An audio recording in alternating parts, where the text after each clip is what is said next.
Today I have Michael Rutherford with me. Hi, Michael. Hey, Michael is an NTP. He works primarily with truck drivers through the website Let's Truck. Michael prioritizes and educates his clients on the importance of food, the power of nutrient density, and how healthy lifestyle factors optimize health and wellness. He's also a Primal Health Coach and studied the culinary arts at Le Cordon Bleu. That's impressive. yeah, so it's a fun melding of backgrounds. I spent 14 years working in professional kitchens, primarily cooking foods no one should ever eat. But I did attain a lot of skills on just how to properly bring flavors together and do that. So, and a lot of it was still, from scratch cooking. So it's been a lot of fun of bringing what I learned there into real whole nutrient dense foods and how to make that easier and more fun for people. Yeah, yeah. Easy and fun are definitely two things that people don't think go along with nutrition. So I totally Yeah, get that. So we're going to talk cardiovascular health today, and I let's do pretty it. much just want to jump in. What are some of the biggest myths that you hear from people or that you get about cardio health? Oh man, there's a lot. Let's see. Let's start with the top one. I think is the genetics, right? Mm, Is that so many? There was this theory, and it was for several decades. We really truly thought that because we just didn't have the research and understanding of the human body that things were primarily genetic. So there's been so many progressions through medicine and the advancement of medicine and the understanding of the body. And so when we started learning about genetics, and by we, I mean like the population of humans really sure. and researchers, they got into genetics. And so boom, it was like, this is what we know. This is the big picture. It's all about genetics. And we could see how we've screwed that up many times over, where we Yeah. find this new thing and we think it's the everything. We could look at nutrition. We first found macronutrients, right? Fat, Mm, protein, and carbs. And we're like, this is everything. We now understand nutrition. And then we realized there's vitamins and minerals. We're like, now we know everything. And then we found phytonutrients. We're like, now we know. I'm like, I'm pretty sure there's still things we don't know.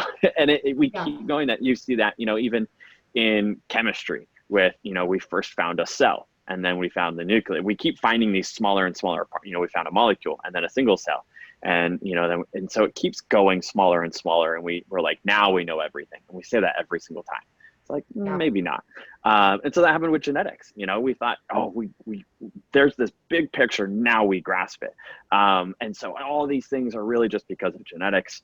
And then we come to find out genetics really only play a part anywhere from 2 to 8% of chronic health. They're a tiny fraction. Some people can have this gene and never get diabetes, and other people will get it. And it's because it's never one gene. It's such a big picture. And more importantly, the diet and lifestyle factors that we have that then affect those genes. Those are only part of the risk. Diet and lifestyle really make up so much of the rest. Um, but it can take 20 to 30 years from research to get to the medical field. Yeah. So when we learn something in research, it can still take 2 to 3 decades before that becomes the normal advice in medicine. And then if it takes that long, imagine how long it can take to go from the medical field to the general population. And it can take, then you get in the argument, well, it's really easy if I don't have any responsibility. If I just say, oh, it's my genetics, I can't help it. That really removes responsibility for Mm, myself.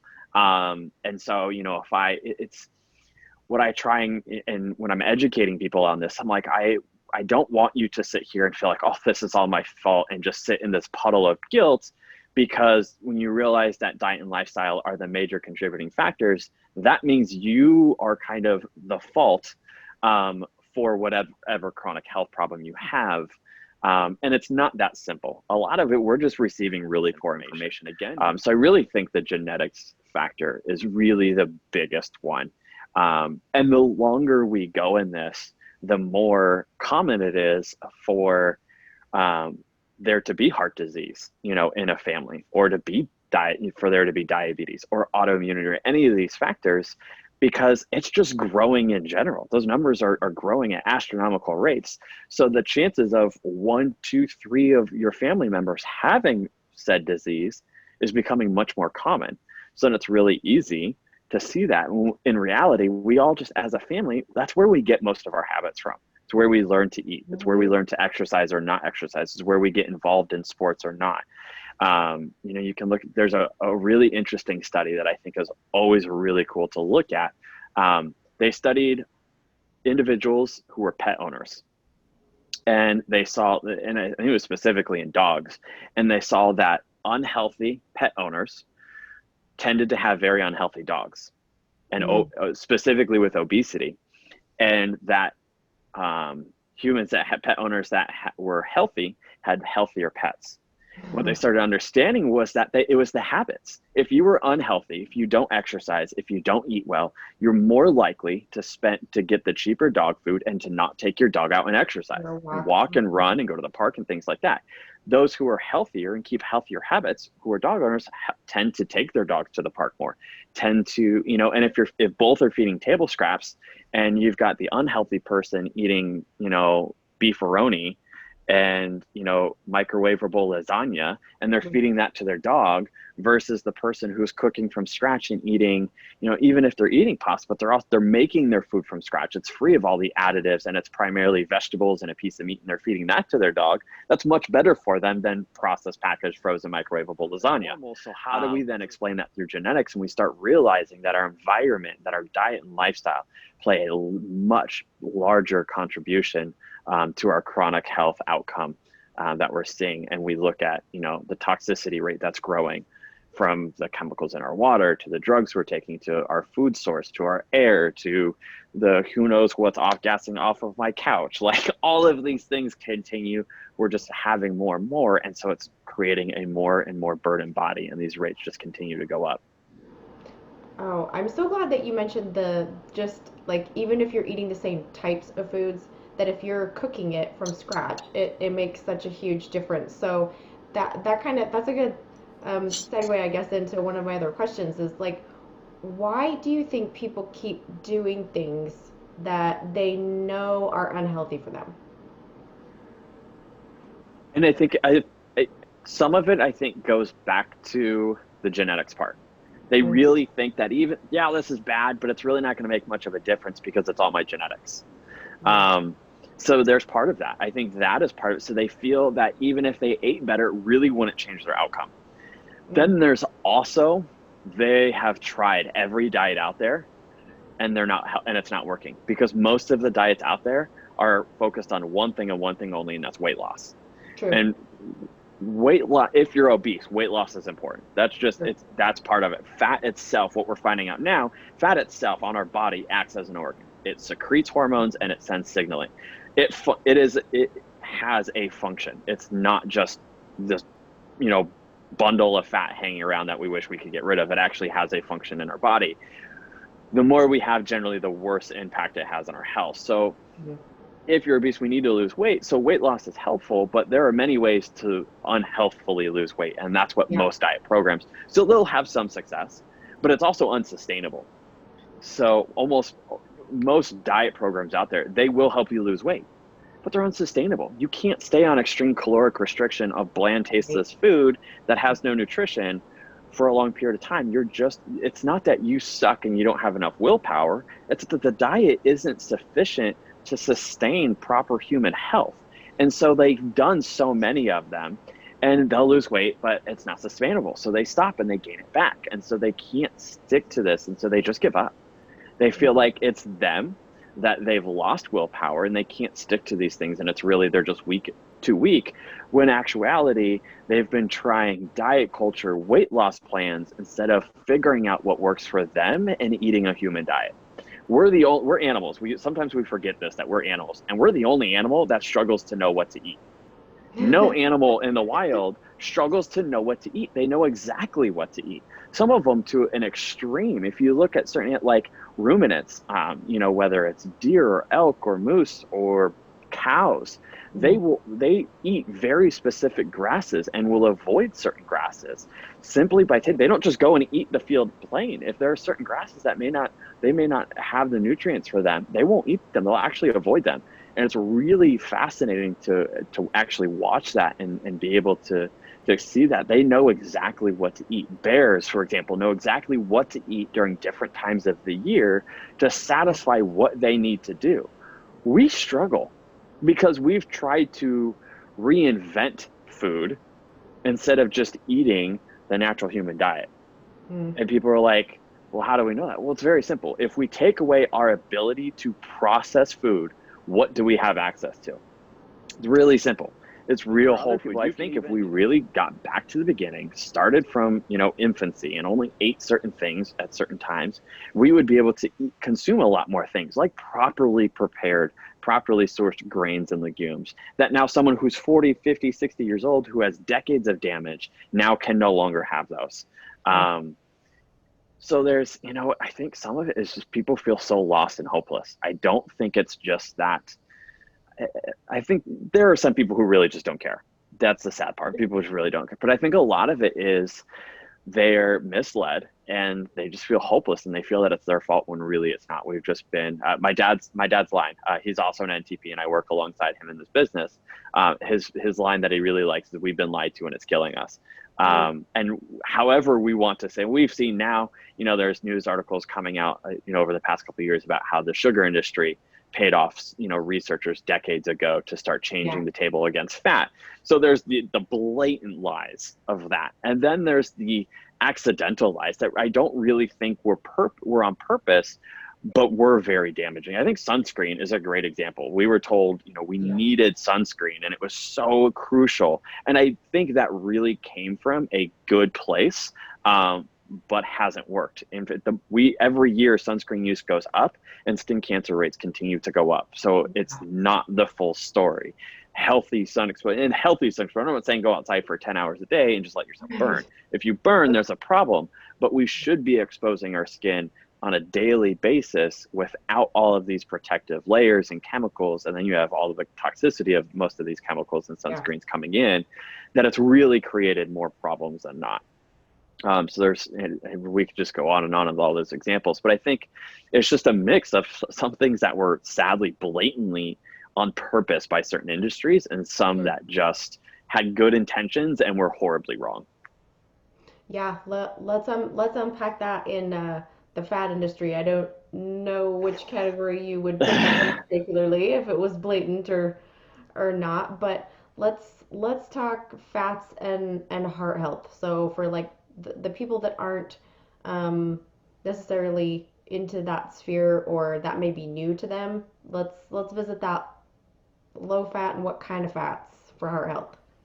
Yeah, so, if you've ever at all heard anything about paleo and cholesterol and saturated fats, at this point, you know the name Ansel Keys, almost to the point of like, I'm so over it, Uh-huh. because everyone talks about it. And at the same, we all put blame on this one person, but really there were tons of people who went along with it and then continued to promote it. It's like, And okay, but profit let's from it. also, yeah, let's not forget that there were more than just him, but he really did start it. And basically, for those people who don't know this story, is that Ansel Keys was this researcher back in the mid 1900s. Heart disease was on the rise, and everyone wanted to figure out why. He went about science in a really bad way. He said basically he wanted a specific outcome and designed a study to prove it. He wanted to prove this outcome. Instead of, I have a question, how do I find the answer? He really had an answer that he wanted to prove. And Mm. that is where a lot of research is now, is that Yeah. there's like, okay, we want to show this, so let's design a study to show it. You can always find a way to design a study Yeah. to create a certain outcome. And that's the real problem of how to interpret so much of the research and how problematic that's becoming. So Ansel Keys did that. He went and looked at data. So he looked at several countries, over 20, and looked at their saturated fat and cholesterol intake and their rates of heart disease. Mm. If you look at his full study, there's zero correlation of any of those things. It's all over the place. Right. What he actually published was only 7 of them. This is called cherry picking. It's not really great. You can't collect all this data and be like, well, that doesn't give me the solution I wanted. But if I only pick these 7, well, these do correlate. And that's why people always say in research, the more information you have, the more accurate your accusation or your solution could potentially be, because we're grabbing from, if I say, hey, if we use the two of us to say, if, you do XYZ, it's going to result in this. That's only two people out of 7, 8 billion, however many billions of people. But if we grab 10,000 people and get that same result, now we have a much better statistical evaluation of that data. So instead of using the 20 plus countries, he only used the 7, and he specifically picked, it's not like he randomly like drew out of a hat. He picked the 7 that matched his hypothesis, that saturated fat and cholesterol intake correlate to heart attacks. Foods. We take America, for example, a large intake of saturated fat and cholesterol, fast food, especially now. The largest intake of red meat is fast food burgers in our country. We wonder why studies on red meat show that red meat consumption leads to all these different problems. Maybe it's all it's the way we're getting it. It's the fast food that we're getting that from that is really coming into that. The largest source of vegetable intake in the country, in the US, do you know what it is? Yeah, I was just gonna say, who eats their red burger without a French fry? It's French fries. Our largest source of vegetable intake in this country is French fries. Like, what? That really? Do we really need to, understand this? There's so many of these different problems that we see.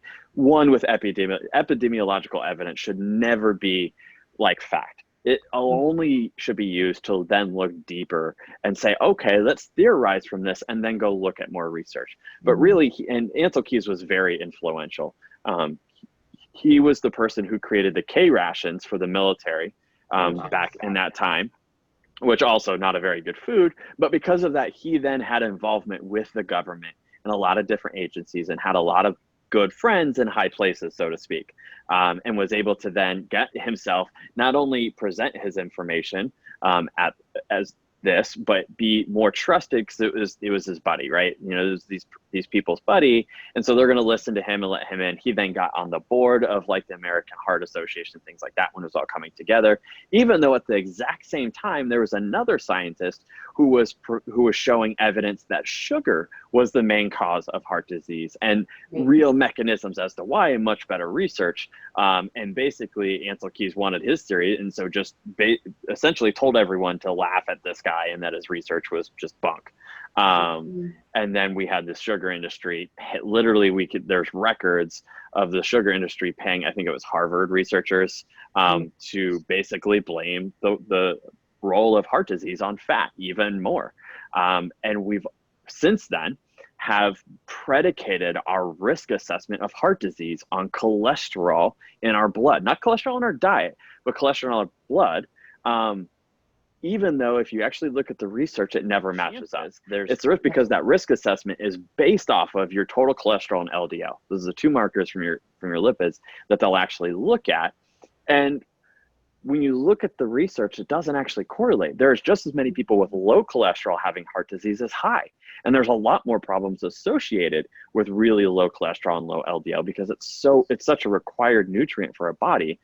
Then we could get it. Now, even the USDA has finally had to come out after decades of no research showing that dietary cholesterol actually results in that, in heart disease and increased serum cholesterol. Even the USDA back in 2015, when they redid it, and we're about to get new ones this coming year, but they, in January 2015, when they released their new dietary recommendations, removed any limitation at all on dietary cholesterol. It used to be about 330 milligrams of cholesterol in a day, which is equal to about 2 eggs. So if you had 2 eggs cooked in, you couldn't even cook it in butter, you'd have to cook it in olive oil for breakfast. That would be your total cholesterol intake for the day, according to the USDA, which meant you could only have a single serving of animal foods for your entire day, because anytime you eat any animal, whether it's from the ocean or the land, you get cholesterol. Like their nutrients don't add up. Their recommendations of how to eat and then their dietary recommendations and limitations don't add up, which is always confusing.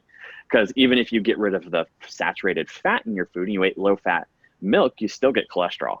So all these things start adding up. And so they just removed it. They said it's no longer a nutrient of concern. There's zero limit. They didn't raise it to 500. They didn't raise it to 1,000. They completely eliminated it because there's too much research that shows your dietary intake of cholesterol doesn't affect your serum, your blood levels of cholesterol. That's for 2 reasons. One, if your body does absorb cholesterol, your liver just doesn't produce as much then. It's going to utilize that. Yeah. Your liver is going to modulate how much cholesterol is in your body. And if we're taking in more, it's going to make less. The second thing, we only absorb about 5 to 10% of the cholesterol we actually eat in our foods. Most of it is not available in a form that our body can even digest.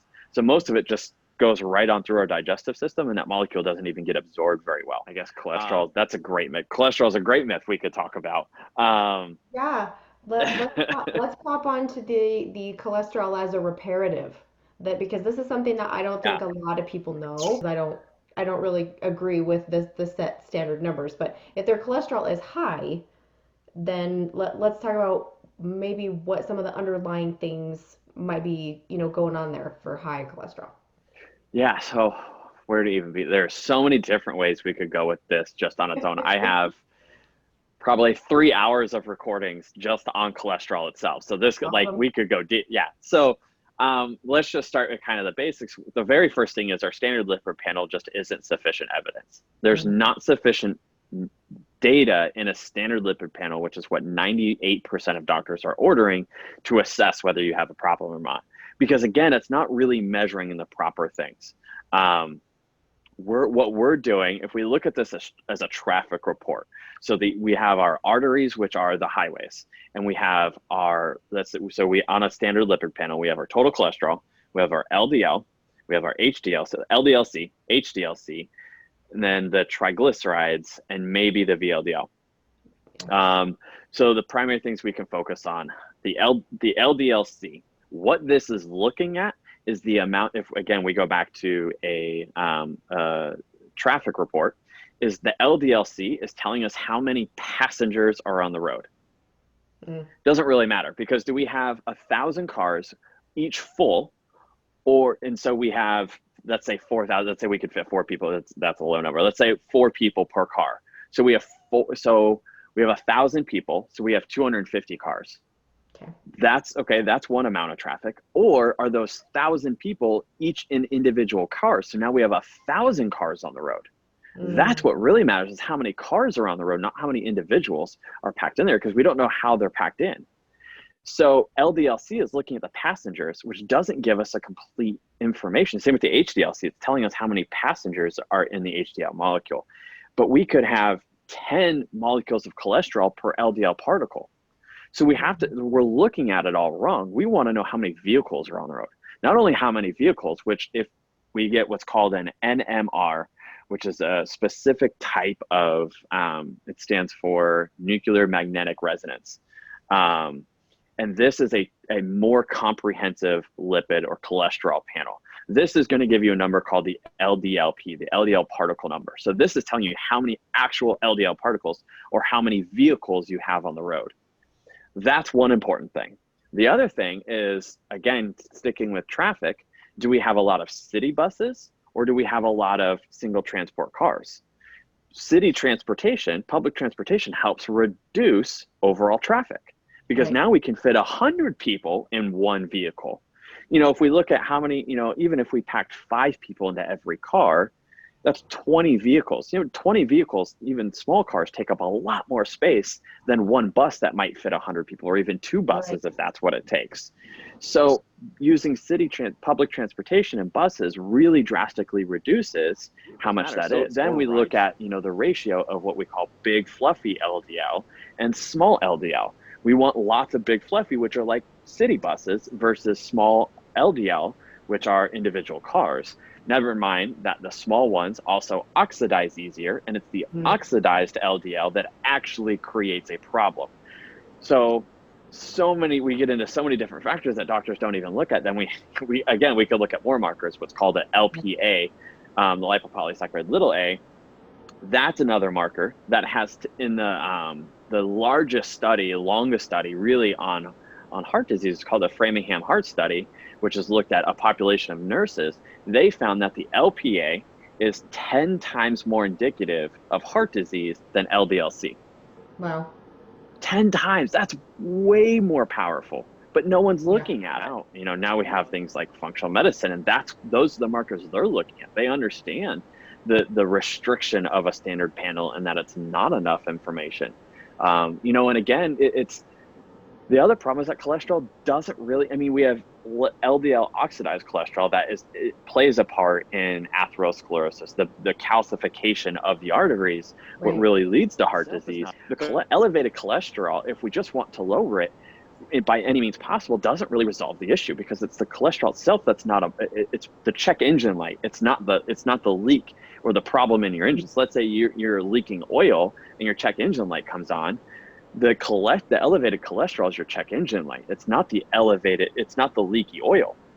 So if you just put a piece of, it's like taking your car into the mechanic because the check engine light comes on, and he just puts a piece of duct tape over your check engine light. It says, boom, now it's not on anymore. Cool. Or pulling the plug, the power plug that Right. goes to that Yep. check engine light. It didn't fix the problem, but you don't have that check engine light anymore. So that's great. That's what we're doing in so often with things like statins and traditional medications to just lower LDL. There's even natural compounds. Bergamot and red yeast rice are great examples that I see practitioners use all the time for cholesterol. The Yeah. problem is that red yeast rice, for example, is how we derive statins. That's where we got that compound from. And it's blocking the same pathway, which means that all that's doing is lowering the production of cholesterol in the liver, as well as also blocking the production of CoQ10, an essential nutrient for the heart, just like statins do. But it's natural, so it has to be good, right? So we have to understand the mechanism of how certain nutraceuticals work to understand if it's a good problem. All we did is artificially basically lower the cholesterol. We didn't fix the problem. In order to, the good way of lowering or modulating our cholesterol is fixing why that check engine light came on. The cholesterol is an important marker to look at, but not because of its risk of heart disease. It's a warning light. It's that check engine light coming on saying, hey, there's a problem. You need to dig in deeper.